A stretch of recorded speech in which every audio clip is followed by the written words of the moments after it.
नमस्कार. मी सदानंद भणगे. चपराक प्रकाशनच्या घनश्याम पाटलांशी माझा गेल्या 25 ते 26 वर्षांचा संपर्क आहे. म्हणजे अगदी त्यांच्या पहिल्या अंकापासूनचा मी लेखक आहे. आणि लेखक आणि प्रकाशक हे नातं कसं असावं याचं एक उत्कृष्ट उदाहरण म्हणून आमच्या दोघांचं सांगता येईल, की त्यांनी माझी आत्तापर्यंत 4-5 पुस्तकं छापली प्रकाशित केलेली आहेत आणि ती सगळी वेगवेगळ्या विषयाची आहेत. आणि गंमत म्हणजे की त्या प्रकाशकांचं त्यांचं वैशिष्ट्य असं आहे, की उत्कृष्ट असेल तेच छापणार, महत्त्वाचं असेल तेच छापणार आणि वेगळं काहीतरी असेल ते छापणार. त्यामुळे मला त्यांचा स्वभाव खूप आवडतो. आणि त्या संपर्कात माझी ही जी वेगवेगळी पुस्तकं आली त्याच्यामध्ये नाटक आहे, नंतर कथासंग्रह आहे, नंतर एक लेख संग्रह आहे. अशी वेगवेगळी पुस्तकं आणि आता जे त्यांनी आता जस्ट नवीन जे पुस्तक प्रकाशित केलंय ते मोहीम मैत्री. त्याचं असं झालं, की मोठ्या वाचकांसाठी बऱ्याचपैकी पुस्तकं चांगली आहेत किंवा अवघड लिहिणारे पुष्कळ लोक आहेत. परंतु छोट्या मुलांसाठी किंवा जी आता किशोरवयीन मुलं आहेत, की ज्यांना अजून आजकाल माहीतच नाही, की आपण पूर्वी कसे लहान होते किंवा मुलं कसे एंटरटेनमेंट त्यांची चालायची, की आता ती मुलं सगळी एकाकी पडत चाललेली आहेत. त्यांचे पालक त्यांच्या एक बिझनेसमध्ये किंवा त्यांच्या नोकरीच्या संपर्कात अडकलेले आहेत. त्यामुळे त्यांचं मुलांकडे जास्त लक्ष दिलं जात नाही आणि मुलं बिचारी मग मोबाईलच्या नादी लागतात किंवा मग इतर त्यांना खूप व्यवधानं वाढलेली आहेत.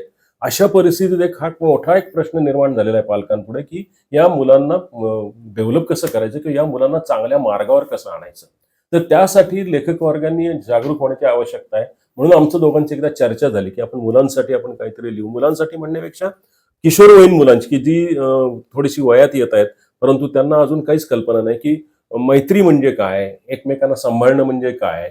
किंवा एकमेकांना मदत करणं म्हणजे कसं असतं किंवा अडचणी मित्र आपण सगळे आता जी फ्लॅटमध्ये वगैरे राहणारी मुलं यांना वाटतं की आपण सगळे सगळे श्रीमंत आहोत. असं नसतं, की गरिबी काय असते, गरिबीमध्ये कसं मुलं राहतात, की ती पण एक मुलं असतात, त्यांच्या शाळेचे कसे प्रश्न असतात. तर या संदर्भात काहीतरी लिखाण झालं पाहिजे.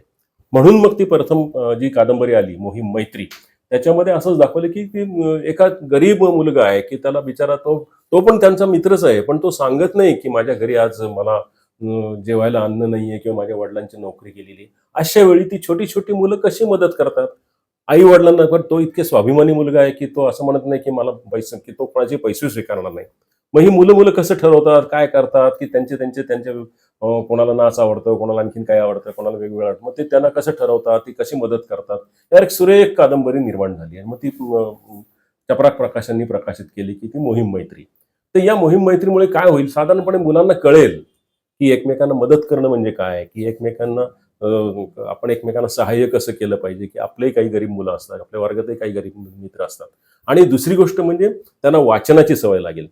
वाचनाची सवय लागल्यानंतर त्यांना मोबाईलचं थोडंसं जो अट्रॅक्शन आहे ते कमी होऊ शकेल. या सगळ्या हेतूंनी असं एक थोडीशी आपण एक मनोरंजनात्मक लिहिण्याचा एक प्रयत्न आहे. आणि त्याच्यानंतर सुद्धा दुसरी जी आता कादंबरी येते, की मोहीम संकटातून सुटका. की ती तोच त्यांचा जो मित्र असतो, तो गरीब मुलाचे कसे हाल होतात, तो बिचारा कसा अनाथ आश्रमात जातो, मग त्याला कसे वेगवेगळे अनुभव येतात आणि तो कसा सुटतो. मग त्याच्यासाठी कल्पना काय लढवतात ती मुलं, एक वेगवेगळी कल्पना लढवून ती मुलं त्याला कसं सोडून आणतात, असं एक सुरेख वर्णन, की ती मुलं नक्की वाचतील आणि अरे म्हणतील, "अरे असंही काही घडतं, की जगामध्ये असेही काही मुलं आहेत आणि असेही काही अनुभव येत राहतात." तर त्यासाठी ही आणि मग घनश्याम पाटील म्हणाले, की "आपण याची सीरीजच तयार करू."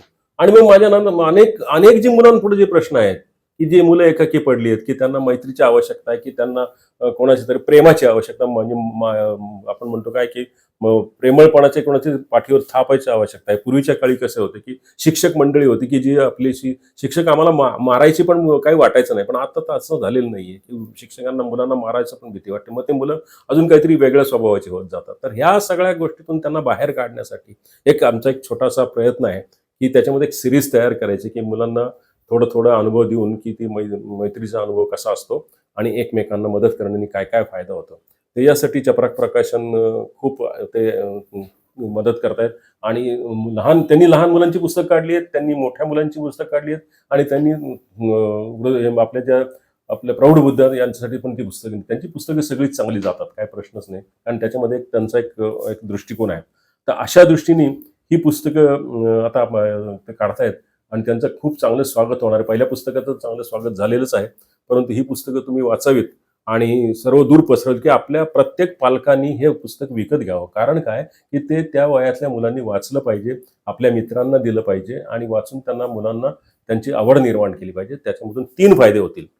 एक तर मुलांची स्मरणशक्ती वाढेल, दुसरी गोष्ट त्यांना अनुभव येतील, तिसरी गोष्ट ते एकमेकांना मदत करायला सुरुवात करतील. त्यामुळे घरातलं वातावरण बदलेल. तर ह्या अपेक्षेनुसार आम्ही दोघांनी असं ठरवलेलं, की आमचं चपराक प्रकाशन आणि मी स्वतः तर वाचकांचा या बाबतीत आम्हाला चांगला अनुभव आला आणि अजूनही येईल अशी अपेक्षा आहे. तुम्हाला सर्वांना खूप शुभेच्छा. चपराक प्रकाशनला खूप शुभेच्छा. धन्यवाद.